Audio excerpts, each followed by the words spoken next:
In order to convey realism in the game world, the team at Kojima Productions have not only consulted with military advisors, they've also traveled extensively around the world to truly understand and represent the locations presented in the Metal Gear universe.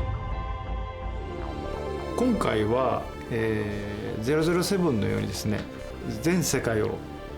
巡るという、まずメタルギアは毎回こうクローズドな閉鎖空間を舞台にするんですけど、今回そうじゃなくて、いろんな世界中を回っていく、そういう規模の話にしました。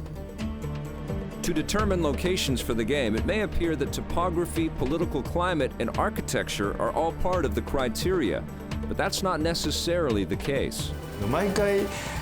実は、自分が行きたいところを選んでいるということで、今回、中東はモロッコ取材で、南米はペルーで、東は、プラハですね。メタルギアソリッド2でニューヨークだったのもニューヨークをこうぐるっと回れるんで、それでニューヨークにしたんです。Kojima-san and his team have logged tens of thousands of air miles, all in the name of realism. MGS のメインのスタッフたちと一緒にその場を共有したっていうことですね。ただ映像を見てそれに音をつけるんではなくて、それは誰もいない戦場っていうことではなくて、今回の舞台っていうのは数年前にはですね、我々が目の当たりにしたように人々がいて生活が営まれていて、匂いがあって生き生きと生きてる人たちがいて、そういう街の数年後なんですよね。そのことを分かって、どういう素晴らしい人たちがいたのかっていうのを理解して音をつけていくということは大きな意味があったと思っています。With all this traveling, each member of the team has their own take and affinity for certain places. プラハも良かったけど、やっぱりモロッコは、結構衝撃的でしたね。モロッコのフェズっていうところに行ったんですけど、旧市街メディナですか、もう本当迷路みたいな、なんつうの、すごく狭い路地が入り組んでて、そこはものすごく感動しましたね。Oftentimes, it's Kojima himself that's behind the camera, capturing reference material for the environment artists. ロケーションに関しては世界でいろんな紛争が起こっている中での、非常にイメージしやすい中東とか、南米とか東欧とかを、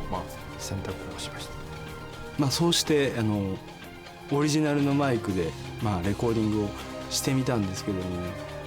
いろいろと難しいことがあってですね、一番やはり難しかったのは、屋久島の時は誰もいない密林っていうのと、スネークが潜入する密林というシチュエーションすごく似ていた。でも今回は、中東のような戦場っていうものと人が暮らしている街というところにすごくギャップがあったんですね。だからレコーディングが前のようにはうまくいかなかったです。だから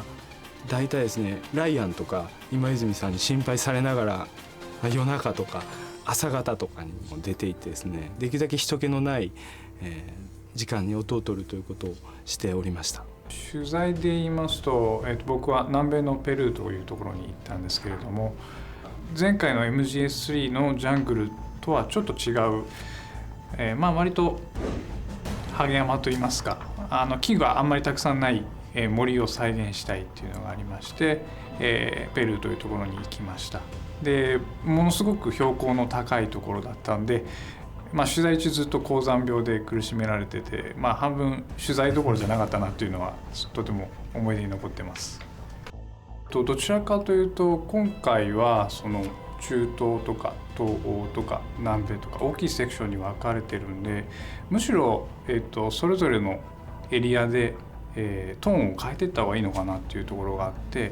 例えば中東とかですともう光沢をなくしてすごいマットな世界を再現する。逆に、東欧とかに行くと、あそこは雨に濡れてるようなところなんで、街全体がキラキラと光ってるような、より際立たせたりして、むしろ、各ステージのトーンをばらけさせていったっていうところはありますね。It's also during these expeditions that the game designers find new inspiration and can even change previously held notions. 感動したものですか。開けた空間がドーンってあるんですよね。でそこに唐突にこうインカ文明が栄えたところでしたんで、唐突にこう石畳が現れたっていうその大自然と人工物のそのミックスといいますか、それがちゃんと共存してて、ですごい美しい景色を成しててっていうのがやっぱ印象に残ってますね。僕が好きなのは中東の、倒れたビルがあるんですけど、そのあと、アーケードにつながる細い道が一番モロッコっぽくできたかなと。モロッコ行った時にやっぱり匂いとかその空気感がすごい強烈だったんで、それが表現できてるのがあそこが一番近いのかなと僕なりに感じます。僕ライティングでしたんですけど、その匂いが伝わるようにってずっと意識しながらライティングして世界観作ったつもりではいます。Like the military training the team at Kojima Productions partakes in, the reference material enables everyone on the team to truly understand the visual experience the game is trying to replicate. These photos and videos allow the artists to accurately reproduce the textures seen in the real world. 僕がペルー行ったっていうのもあるんですけれども、ナオミをトラッキングする森というのがあります。でそこは結構時間をかけて作って、川が流れて、すごい清らかなすごい自然の空気を感じられるところで、